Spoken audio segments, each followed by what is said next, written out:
현수막 넣죠. 현수막 넣죠.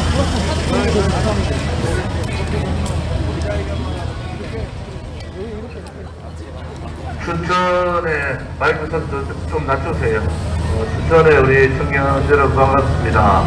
우리 공화당 대통령 후보 조원진입니다. 오늘 현수막 제목대로 우리 지방에도 사람이 살고 있는데 지방에도 사람이 잘 살 수 있는 나라를 좀 만들었으면 좋겠습니다. 수도권은 전체 대한민국 인구의 반이 넘었습니다. 오늘 어제 코로나 수도권 집중 때문에 10,000명 가까이 됐잖아요. 부동산 문제뿐만이 아니라 수도권은 사람이 많아서 죽는 나라가 되고 지방은 사람이 없어서 죽는 나라가 됐습니다. 이제는 수도권 인구 집중 현상이 아니라 수도권을 좀 분산시킬 정도로 많은 일들을 해야 될 것 같습니다. 지방에 특히 춘천의 젊은이들이 되게 똑똑하고 또 스펙도 대단히 잘 쌓는 걸로 알고 있는데 거기 길 중간에 그래 가면은 중고등학교 중간에 길은 없나 아니 그 중간에 머리 풀로 딱 서면 되나 이래도 마찬가지잖아요. 길 막지 마시고 춘천에서 태어나서 춘천에서 학교 다니고 춘천에서 직장 가지고 결혼하고 또 춘천에서 노후를 보낼 수 있는 그러한 나라가 정상적인 나라입니다. 수도권의 인구의 반이 있는 나라, 그리고 부동산 문제뿐만이 아니라 환경 문제, 지금 코로나 재앙에 대책을 세우지 못하는 그러한 나라, 이 나라는 정상적인 나라가 아닙니다. 이제 수도권도 사람이 사는 것이 아니라 수도권의 젊은이들도 삶을 제대로 살 수 있는 그러한 나라를 만들어야 되겠습니다. 수도권에 있는 많은 우리 국민들이나 또 젊은이들이 희망을 가져야 되지 않겠습니까? 수도권의 말을 받던 지방에 있는 국민들이, 그런데 수도권만 희망을 가지는 나라는 올바른 나라가 아닙니다. 우리 지방에서 공부해도 직장을 가질 수 있고 또 지방에서 공부해도 결혼을 해서 잘 살 수 있는 그러한 나라를 만드는 것이 지도자의 책무고 또 우리가 해야 될 길이라고 봅니다. 우리 공화당은 수도권 중심론자들의 논리보다는 지방에도 사람이 잘 살 수 있는 삶을 영위할 수 있는 그러한 나라를 만드는데 최선을 다하겠습니다. 저도 지방 출신입니다. 지방의 아픔을 모르고 지방의 고통을 모르면은 어떻게 철학적 가치를 가질 수 있고 지방 정책을 펼 수가 있겠습니까? 이제 지방의 경제적인 자립도부터 높여주고 그 경제적인 자립도를 통해서 사람들이 자연스럽게 수도권에서 서울에서 지방으로 내려올 수 있는 환경을 만들어줘야 됩니다. 일자리 없는 지방이 누가 살 수 있습니까? 또 젊은이가 떠난 지방이 어떻게 미래가 있을 수 있습니까? 미래의 희망은 젊은이들에게 있고 젊은이들의 희망은 3포, 5포, 7포, 9포가 아니라 이 포기의 시대를 깨는 그것이 중요한 우리의 아젠다라고 봅니다. 많은 젊은이들이 정말 똑똑하거든요. 저도 대학을 졸업한 지 오래됐지만은 저희들 대학 때보다 훨씬 더 지금의 대학교 졸업생들 혹은 고등학교 졸업한 젊은이들이, 청년들이 다양하고 또 똑똑하고 스펙도 굉장히 강합니다. 책임은 누굽니까? 책임은 정치 지도자고 정부입니다. 정부의 정책이 수도권을 무시하는, 지방을 무시하는 수도권 일변도의 정책을 쓰기 때문에 수도권에 사람이 모이지 않는 겁니다. 국가의 지도자가 수도권뿐만이 아니라 지방에도 사람이 산다는 그런 철학적 사고를 가져야 되지 않겠습니까? 지방에도 사람이 같이 살 수 있는 그러한 정책뿐만 아니라 모든 것을 할 수 있는 그런 나라가 되기를 바랍니다. 제가 춘천을 몇 번 왔습니다만은 죄송한 말씀이지만은 춘천의 젊은이 거리가 전국의 젊은이 거리 중에서 제일 사람이 없습니다. 전국에 제가 전국 지역을 순회하지만은 이 젊은이 거리가 그래도 코로나 전국이라도 다른 지역은 나름 사람들이 있습니다. 그것은 무엇을 의미하는 겁니까? 정치 지도자들이 대단히 잘못했다는 거 아닙니까? 이제는 수도권은 사람이 많아서 망하고 지방은 사람이 없어서 망하는 이러한 잘못된 나라를 수도권과 지방이 상생하고 이제는 수도권보다는 지방의 중심, 정책의 중심을 두는 그러한 나라가 되기를 저희들은 바랍니다. 이제 여러분들께서 지방에서 태어나서 공부하더라도 일자리를 찾을 수 있는 그러한 나라, 또 같은 대한민국에서 차별받지 않는, 지방의 차별을 받지 않는 그러한 나라, 그 나라가 바로 좋은 나라입니다. 좋은 나라는 그냥 한 곳에 집중되고 권력도 집중되고 교육도 집중되고 삶도 집중되고 경제 주체들도 집중되는 그러한 나라가 아니라 대한민국이 큰 나라가 아니거든요. 그러면 지도자가 제대로 된 인식을 가지고 정책을 쓰고 국민의 삶과 또 지방 사람들의 아픔을 알면은 절대로 수도권이 이렇게 비대해질 수가 없습니다.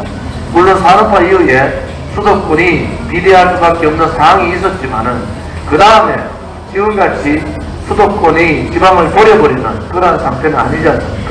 이제 국회의원들도 수도권 국회의원이 3분의 2를 점유하는 상황입니다. 그러면 결국은 국회에서 자기 지역을 챙기고 수도권을 챙기는 국회의원들이 많아지면은 지방은 더더욱 어려워집니다. 이제는 지방 분권과 또 지방 경제 활성화를 위해서 사고를 바꿔야 됩니다. 지도자가 국민을 설득하고 정치권을 설득하고 특히 수도권 주민들을 설득해야 됩니다. 왜? 이제는 수도권이 인구가 많아서 부동산, 배당, 이제 월세 얻기도 힘들지 않습니까? 지금 지방에서 웬만한 수입을 가지고 수도권에 학생한 사람 보내놓으면은 그 집안이 휘청합니다. 이런 나라는 정상적인 나라가 아닙니다. 이제 지방에도 사람이 잘 살 수 있는 나라를 바꿀 수 있는 그러한 지도자를 뽑아야 됩니다.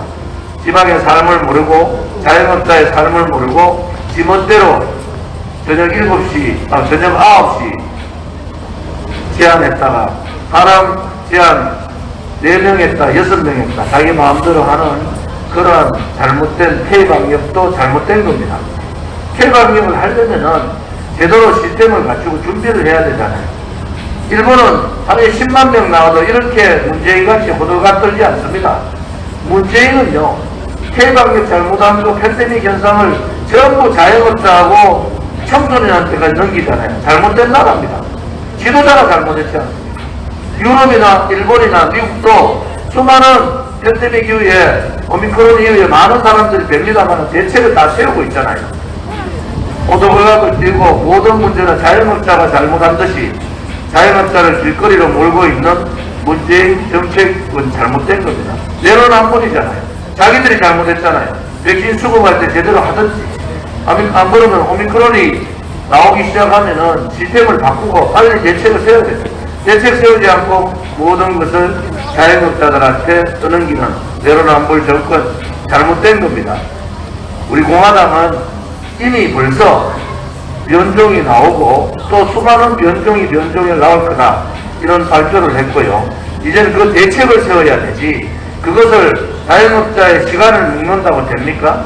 요즘 유행하는 단어가 뭔지 아세요? 문제형식 코로나입니다. 문제형식 코로나. 문제형 코로나는 아는 사람 4명, 6명이 모이면 걸립니다. 9시 지나면은 문제형 코로나는 활동을 해요. 이러한 나라 여러분 잘못된 겁니다. 우리 이웃 일본이나 또 많은 선진국들이 사는 방법을 보세요. 이렇게 하지 않습니다.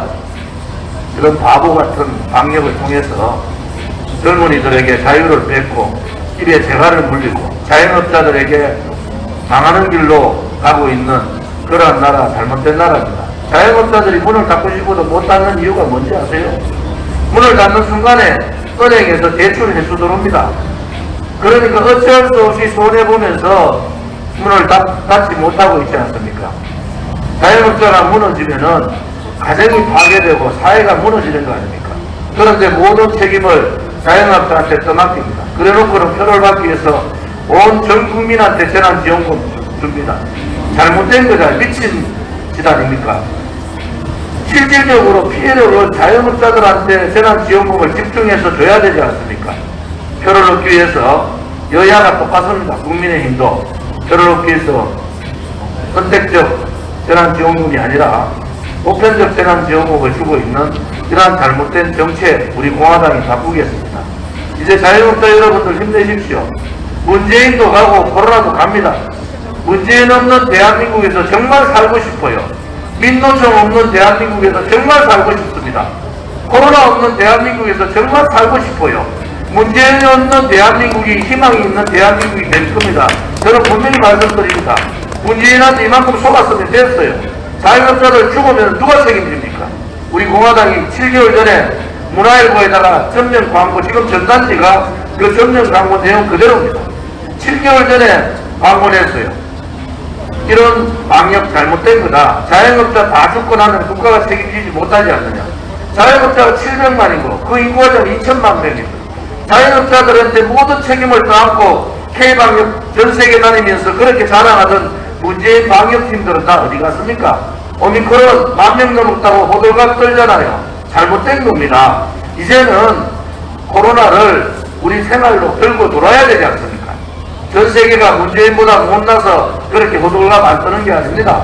그렇게 호들갑 떨지 말고 자영업자를 어떻게 살릴 거냐 이렇게 생각을 해야 되잖아요. 9시 지나면은 코로나가 균동합니까? 서울 지하철 출퇴근 시간에 빽빽이 가면 거기는 코로나가 없고 이번 설날에 그 넓은 현충을 참배조차도 못하게 하고 가족들 만나기도 못하게 하는 게 이게 제정신입니까? 이게 자유민주주의 체제의 국가예요? 이것은 대단히 잘못된 겁니다. 이제 아니 현충원 참배를 못하게 하고는 자기들끼리 그렇게 하고 있어요. 여러분 속지 마십시오. 문재인이 없는 나라가 코로나가 없는 나라가 됩니다.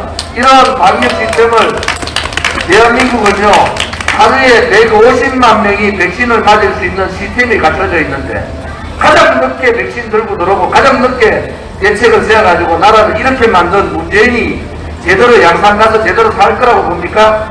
반드시 방역 실패에 대한 책임을 물어야 돼요. 그 다음에 자유민주주의 체제 침탈한 악법들, 그리고 시장경제 잘못 소득주도 성장 가져와서 망하게 했는 그 죄를 반드시 물어야 됩니다. 제가 이런 바람소리 하니까 윤석열 검찰이 저 다섯 번 기소합니다. 눈 하나 깜짝 안 합니다. 잡아 넣으세요 그냥. 윤석열이 정신 차리라고. 당신같이 올바른 소리 못하는 자가 문재인을 처벌하지 않고 어떻게 붉은 적폐를 청산합니까? 답답한 이 윤석열 같은 사람아, 이제 그냥 하늘에서 김부디 말대로 자기가 총장 될 줄 알았냐, 대통령 후보 될 줄 알았냐, 그런 준비 안 된 사람이 대통령 되가 뭐 하겠습니까?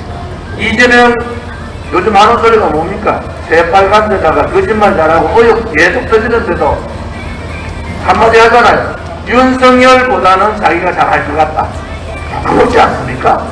나라가 이렇게 부끄러운 나라가 됐다는 게 정치하는 한 사람으로서 안타깝습니다. 우리 춘천 시민 여러분, 이제 문재인이 없는 나라, 코로나가 없는 나라, 새해에는 이 검은 호랑이 해야 합니까? 검은 호랑이가 코로나 재앙 물리치고 문재인 끝장내고 새로운 희망의 대한민국이 되는 새해가 되기를 바랍니다. 감사합니다.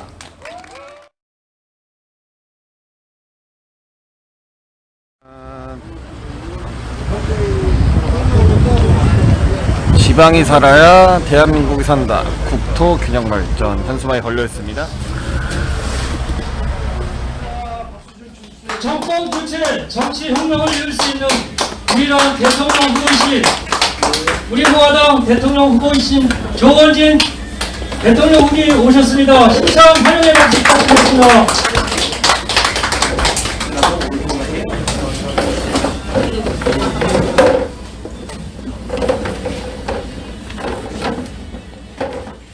자리에 앉으시오. 우리 공화당 50만 당원을 대표하는 조원진 우리 공화당 대통령 후보님께서 참석해 주셨습니다. 모두 여러분과 함께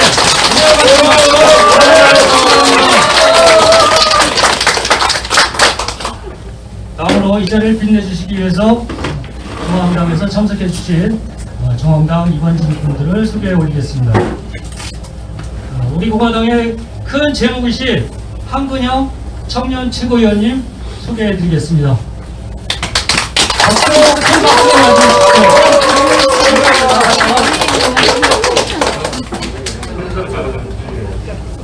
다음으로 현진섭 최고위원님 자리해 주셨습니다.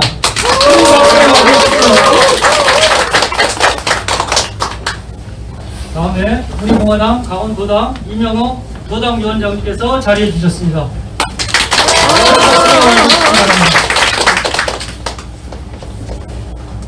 다음으로 우리 공화당 강원도당 선거대책 발대식에 참석해 주신 우리 공화당 강원도당 지금 강민수 청년 최고위원님, 청년위원님 오셨습니다. 자리 강민수 청년위원장님 큰 박수로 맞이해주시기 바랍니다.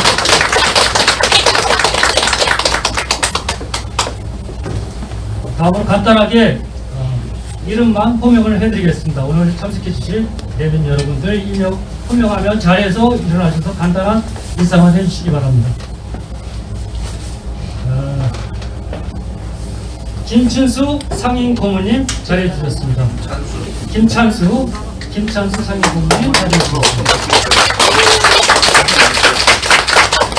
선대영 전 본부장님 자리해 주셨습니다.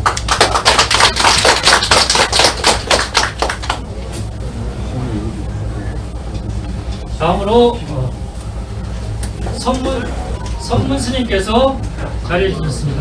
강민수 본부장님. 중앙당에서 오신 송영진 실장님도 자리해 주셨습니다. 큰 박수로 맞이해 주시기 바랍니다.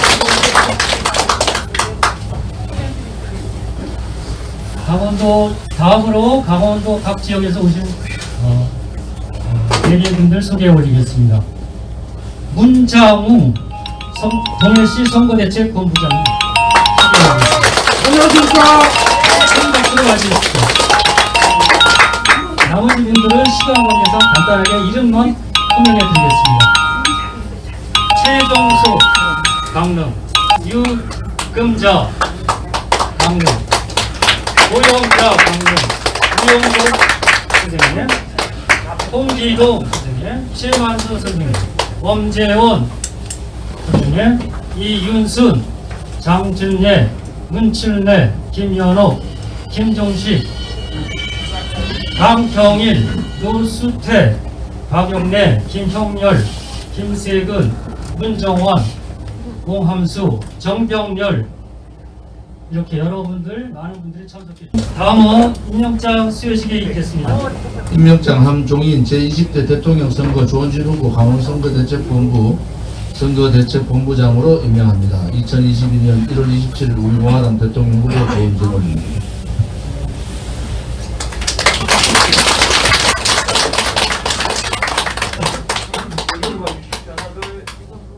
임명장 이명호 제20대 대통령 선거 조원진 후보 강원선거대책본부 총괄 선대본부장으로 임명합니다. 1월 27일 우리 공화당 대통령 후보 조원진 올립니다. 임명장 선대영 20대 대통령 선거 조원진 후보 강원선거대책본부 선대본부장으로 임명합니다. 임명장 김찬수 강원선거대책본부 고문으로 임명합니다.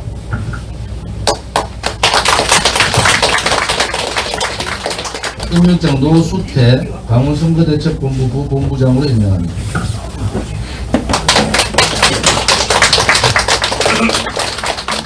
임명장 정병렬 강원선거대책본부 부본부장으로 임명합니다. 임명장 엄재원 강원선거대책본부 강릉시 지역본부 임명합니다.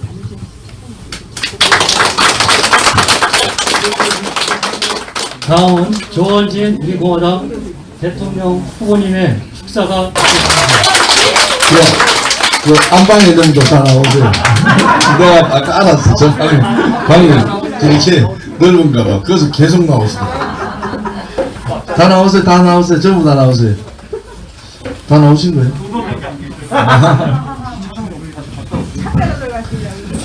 오늘 우리 공화당 강원도당 20대 대통령 선거 조원진 후보 선거대책 본부 발대식을 축하드립니다.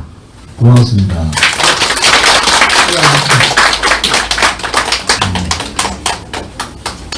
오늘 사실은 강원도당에서 임명장을 가장 모범스럽게 준비를 하신 거예요. 각 시도당 다니면서 제가 선거는 선거 자원봉사가 많아야 되고 그분들한테는 대부분 사람들한테 임명장을 드리는 것이 맞다, 그렇게 말씀드렸고요. 우리 당은 3만 명의 자문위원과 3만 명의 홍보위원이 이미 문자로 발송을 했습니다. 자문위원, 홍보위원, 그 다음에 이제 전자 임명장을 이제 곧 2월 초에 별도로 한 분 한 분한테 넘어갈 거고, 오늘 특별히 자문위원, 홍보위원 분들 특별히 드리고, 오늘 이명호 강원도당 선대 총괄본부장님을 비롯해서 각 지역 본부장님께 먼저 감사와 축하를 드립니다. 감사한 것은 당의 대표로서, 후보로서 감사를 드리는 거고, 축하하는 것은 정의롭고 진실된 우리 공화당 선거대책 간부로 임명된 것을 축하드리는 겁니다. 여러분 스스로 감사드립니다.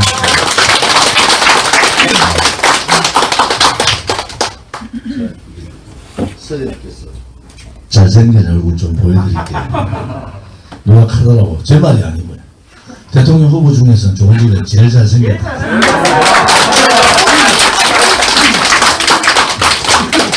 연설도 제일 잘하고, 토론도 제일 잘하고, 제일 못하는 게 하나 있고, 재산이 제일 꼴찌다.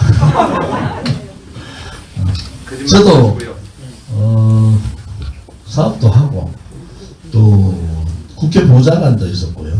대우그룹에는 33살에 그 당시에 전체 최연소 부장으로 들어갔었지 않습니까? 그리고 또 국회의원 선거 2번에가 떨어졌어요. 제가 이제 3전 3패입니다. 국회의원 선거 3번 되고 3번 떨어지고. 근데 떨어질 때 저는 39에 제가 출마했거든요. 국회의원은. 그리고 2번 떨어지고 49에 국회의원이 됐어요.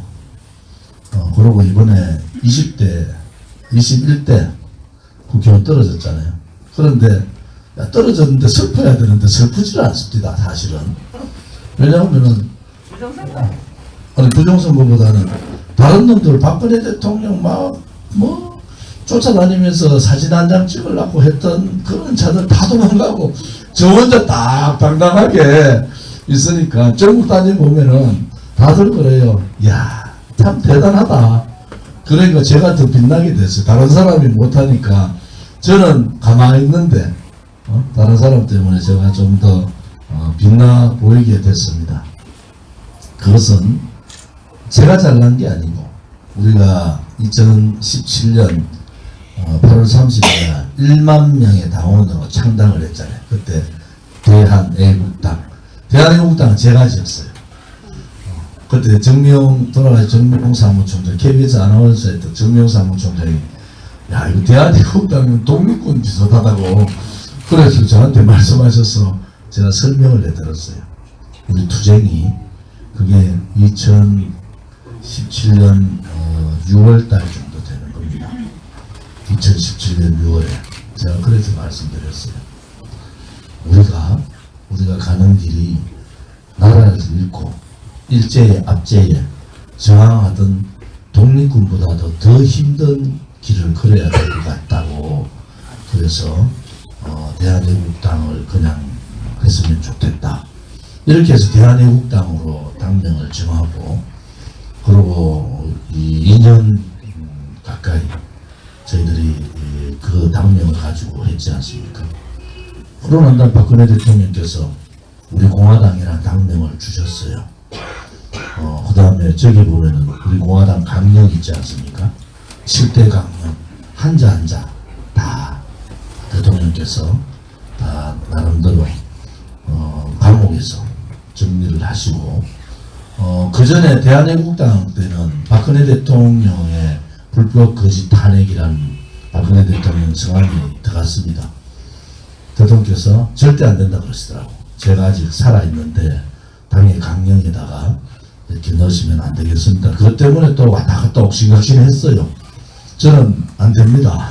안 그러면 우리 당원들한테 제가 맞죽게 생겼다고 그렇게 위험한 변호사를 통했는데 아무튼 대통령 뜻이 맞잖아요. 그래서 우리 공화당에는 박근혜 대통령의 성함은 빠졌습니다. 또 그거 빼놨더니 우리 당원이 조원진이가 박근혜 대통령 버렸다고 또 난리가 났어요. 그렇다니까 그때 뭐 대통령께서 이렇게 하시라고 했다고 또 말하기도 좀 그랬잖아요. 그래서 이제 나중에 제가 말씀을 드렸죠. 제가 여러분들한테 다 말씀 못 드리는 부분이 있습니다. 그런 부분은 당대표 조원진이가 어련히 알아서 하지 않느냐. 박근혜 대통령께서 많이 편찮은 게 맞습니다. 근데 정신적인 문제 이런 건 아니고요. 단지 이제 여러 군데 탈이 났습니다. 지금 아프신데 아무튼 우리 공화당은 대통령께서 빨리 완쾌하셔서 이제 자유의 몸은 되셨는데 그 건강한 모습으로 국민 앞에 서셔야 되지 않겠습니까? 여러분들이 만약에 우리 공화당이 없었으면은 그 국민의힘이나 지금 더불어민주당 좌파들이나 우리 공화당을 묻어버리려고 그러면서 걔들이 하는 말이 있잖아요. 탄핵의 강을 건너자. 탄핵의 강을 건너자는 것은 탄핵에 대해서 더 이상 이의를 달지 마라.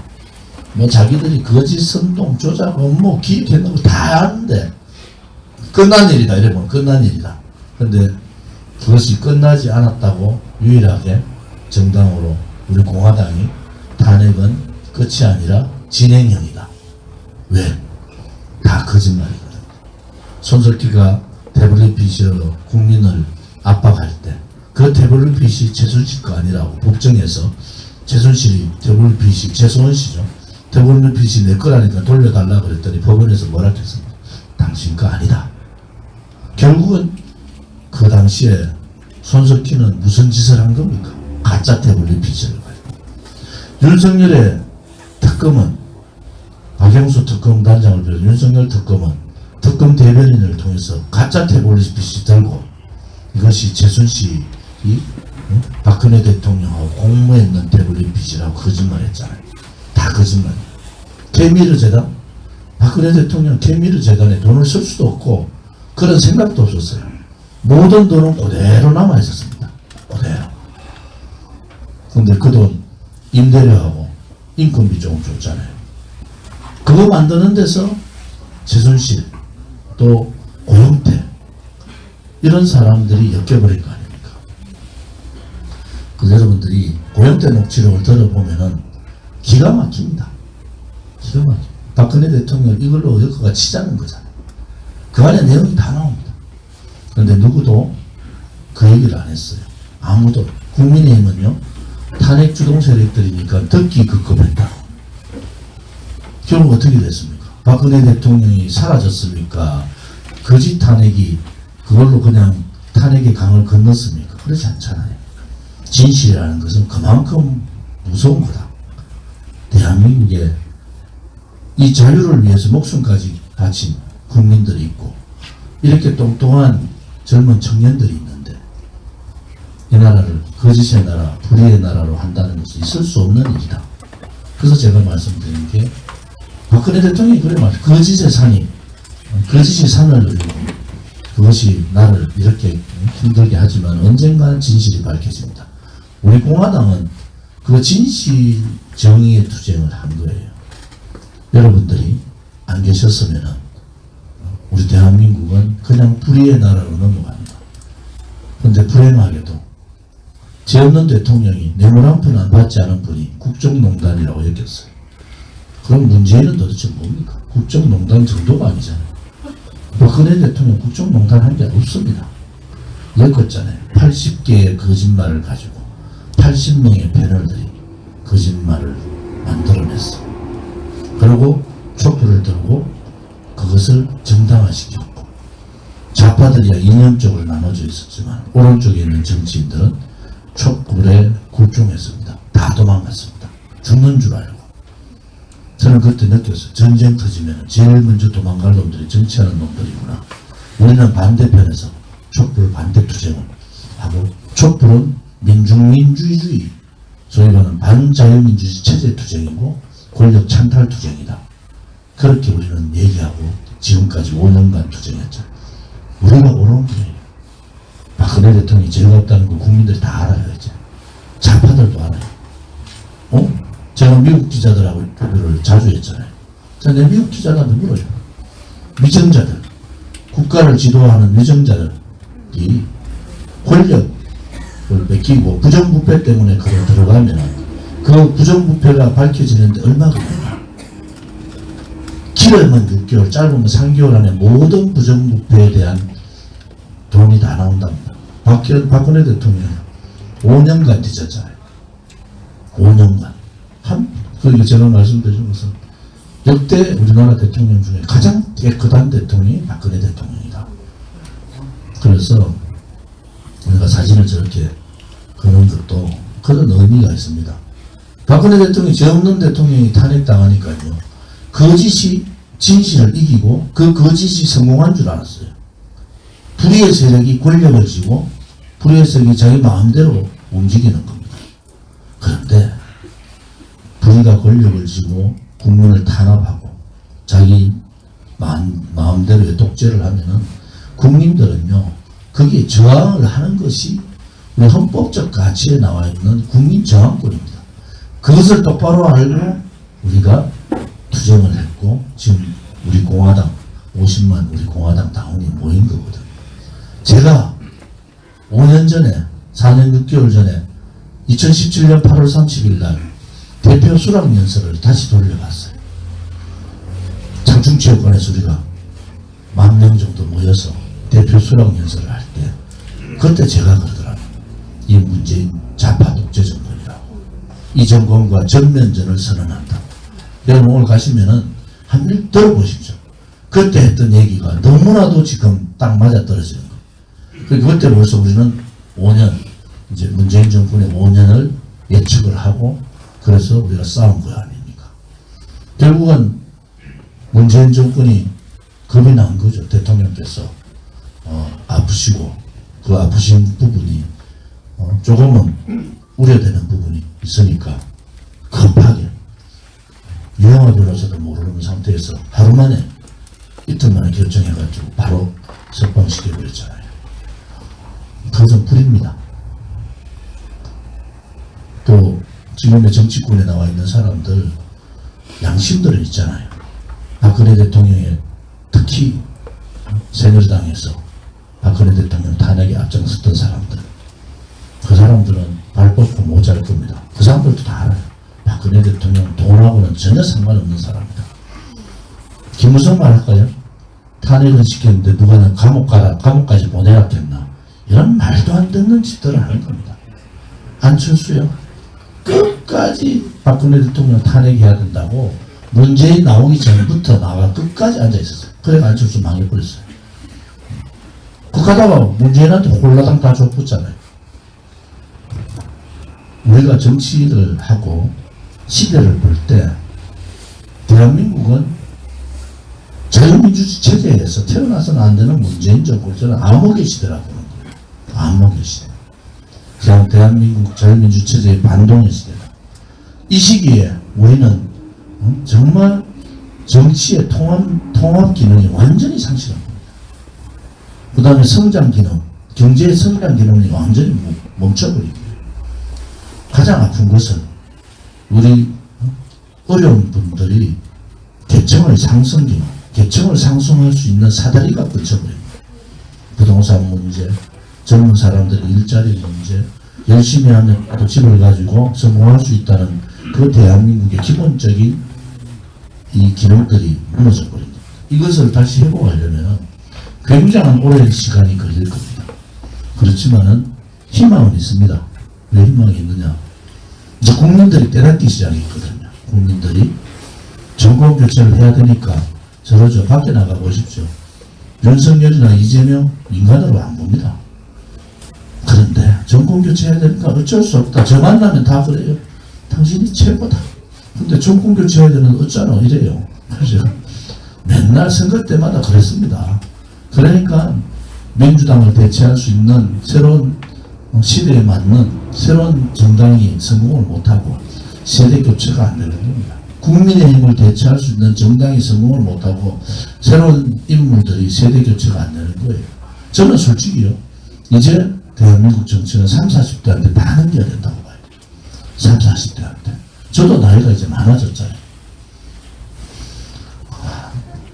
제가 이병호 위원장님 집을 한오락한데 못 갔는데 지하실을 잘 만들어 놨다 그러시더라고. 그래서 제가 그 점심부에서 제가 정치 그만두면 도망 다녀야 될 상황이 있었는데 우리 이병호 위원장님 집에 가서 지하실에 좀 살아야 되겠다 그랬어요.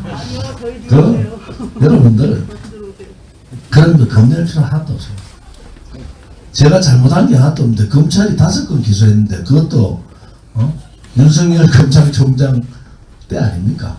그런데 제가 그것을 겁을 안 내는 이유는 옳은 겁니다. 옛날에 선배님들은요, 우리 선배님들 계세요. 특히 김찬수 선배님 같은 경우 6.25 참전 하셨던 월남전 또 전에 했던 이분들은 목숨을 버렸잖아요. 우리는 그 힘든 고통을 이겨내면 되는 겁니다. 고통을. 그런데 그것이 나중에 기록이 될 거예요. 탄핵 세력들은 돌에 새겨집니다. 그들이 대한민국의 역사를 이렇게 망하게 할 뻔했다. 그런데 우리 공화당, 태극기, 애국 세력들이 그것을 막고 대한민국을 다시 대한민국다운 나라로 만들었다. 지금은 잘 안 보이잖아요. 아마 김동연이만큼 절을 해줬으면 저 10% 벌써 넘었을걸요. TV 토론 안 붙이면은 바로 따라잡을 수 있는데 겁나잖아요. 민주당의 재선 이상 국회의원들, 국민의힘의 재선 이상 국회의원들 전 무서워합니다. 지금 법무부 장관하는 박범계 한 물어보세요. 조원진 어떤 사람인지. 이깁니다. 왜요? 쟤들은 다리 오므리고 자고 우리는 다리 펴고 자잖아요. 단지 힘들게 다니니까 발바닥이 아파서 그렇지. 다리를 쭉 펴고 자잖아요. 제가 요즘 진짜 발바닥이 많이 아파요. 그런데 여러분들이 대단한 것은 진짜 여러분들이 대단한 거예요. 야,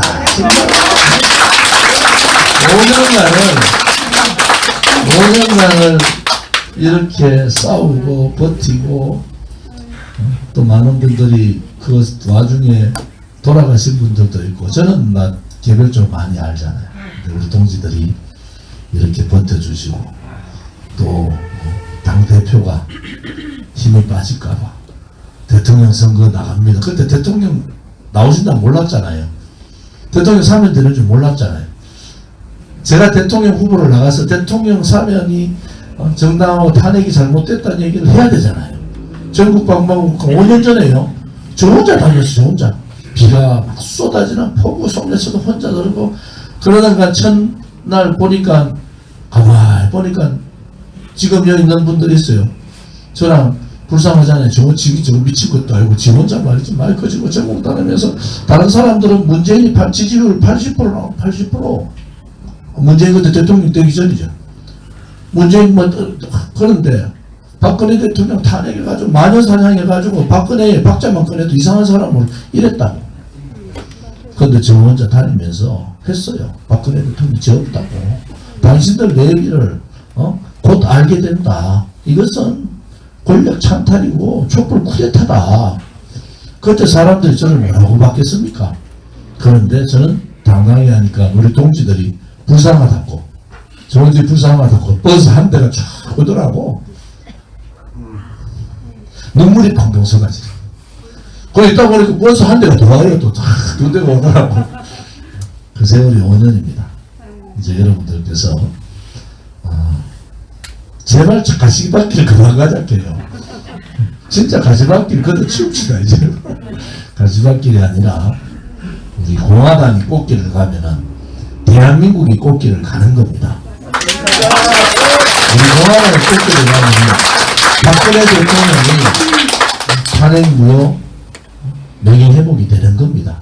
그래서 조금 힘들더라도 지치지 마시고 여러분들 대한민국 건국 이후에 정당이 생기고 1948년도에 생겼잖아요.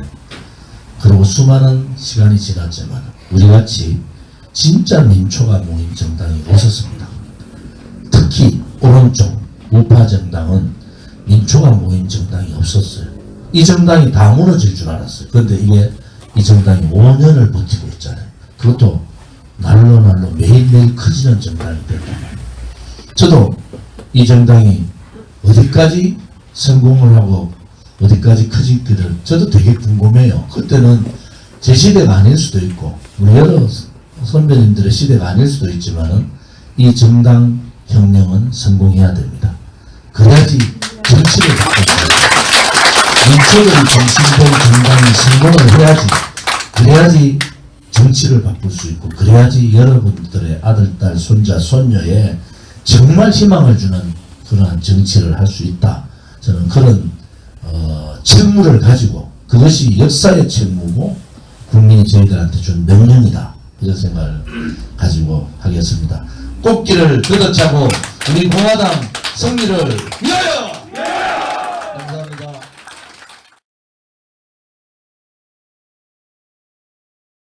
자,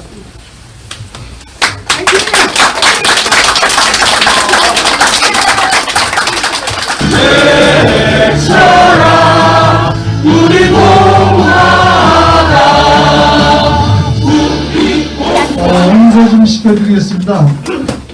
저는 불구하시고 우리 당에 이렇게 오셨어요. 강인수 교수님 인사시켜드립니다.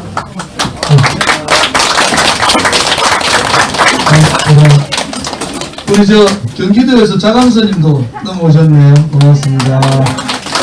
우리 강민수 청년위원장 아까 소개를 못했어요. 그 다음에 김윤경 우리 봉사당 강사님, 그 다음에 이경희 여성위원장님 같이 소개. 네, 자 우리 바로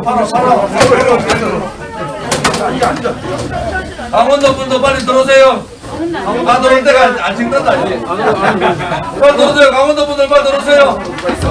제가 사진 보고 누가 왔는지 안 왔는지 다 체크하니까. 빨리 앉아. 이쪽에 앉으세요. 여기 이쪽에 오세요. 강원도 분들 나오세요. 저기 있어. 나도 강원도로 챙겼는데. 아, 들어오셨나? 네. 여자 뒤로 좀 치워줘라. 빨간 거만 하나 좀 치워주면 되겠네. 야, 오늘 강원도 많이 왔다. 자, 강원도당이 승리하고 화합하는 그 길을 위하여! 감사합니다. 고맙습니다. 아이고, 강원도 많이 왔는데, 진짜.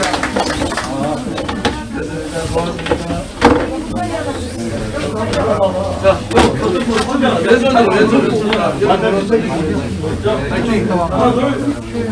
감사합니다. 또 다른 분. 예, 교로실.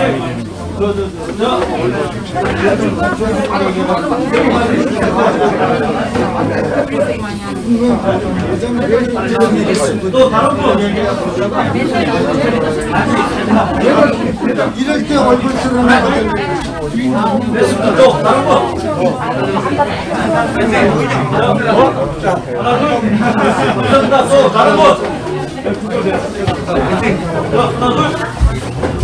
선생님들 발단식은 다 끝났고요. 아마 그 후보님이 저녁 식사를 드시고 가실지는 모르겠습니다. 감사합니다. 또 다른 분.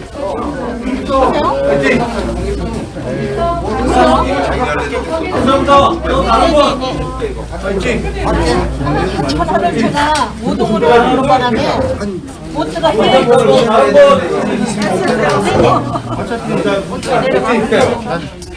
그러구나. 지금 제가 몰려와 있거든요. 아니요, 지금 못 가요. 지금 원주거든요. 아니요, 원주예요, 원주. 들어오세요. 동사진 빨리 오세요. 동사진 빨리 오세요. 목사진 자, 이제 됐습니다. 들어오세요. 동사진 오세요. 하기 전에 뭐 불러도 우리 한번보다 화이팅. 언제까지 오셨습니다. 감사합니다. 또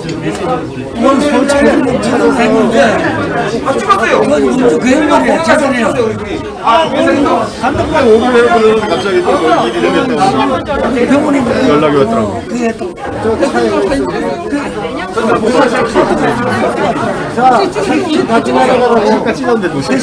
용식 선배님 감사합니다. 파이팅! 같이 찍어. 그냥 들어오세요.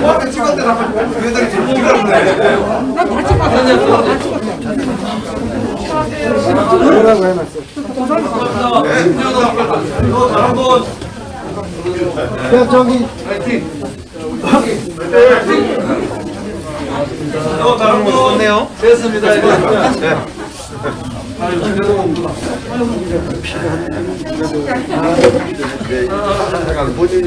내일 우리 출근해서 이거 모여야 되는데 고모님이 좀 이렇게 좀 힘들으시지. 이제 같이 좀 여기서 저거 했거든.